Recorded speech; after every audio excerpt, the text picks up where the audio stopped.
पाइबा कथा जहाँ फल होउछि वर्ष सारा हमको कष्ट दुख शोक आसीब नाही।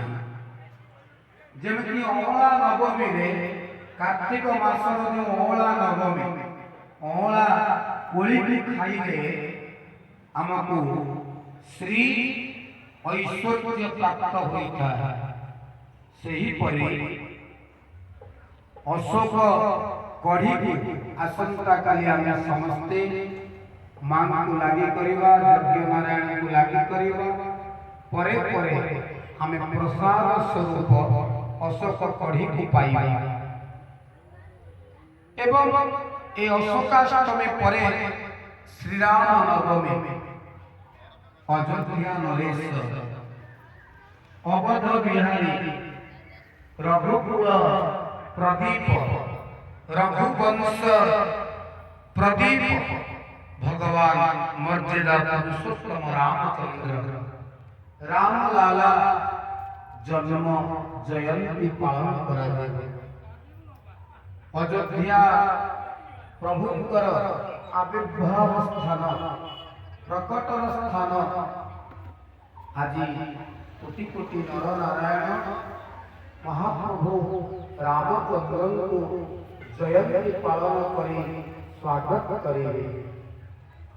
तेणु जो कथा आमे कहूते ऋतुराज बसंतंकर उपस्थिति महाप्रभु श्री रामचंद्र ये मर्त्य लोक को मर्त्य लोक रे लीला करबा पाई अवतरिथिले। से दिन को मने पकाई दिया जीवो श्री राम नवमी दिन। तेणु कहवा को गले ये चैत्र मासर महात्म्य एते परिपूर्ण जहार वर्णना आमे करिबा असंभव। तेणु सुंदर समय जो समय रे सुस्वादुकर फल फूल परिपूर्ण हो जाउछि वसुधा नवपल्लवित अंकुर सब एते सुंदर भाव पल्लवित होउछन्ति। प्रत्येक गछरे नुआ पत्र सब आसुछि। आपण देखंतु केमिति प्रकृति आड़ी सबुज मारे सजई होई जाई।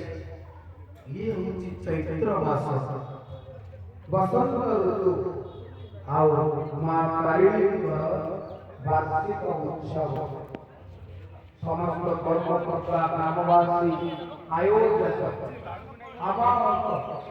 समस्त साधुवाद ज्ञापन करुछि।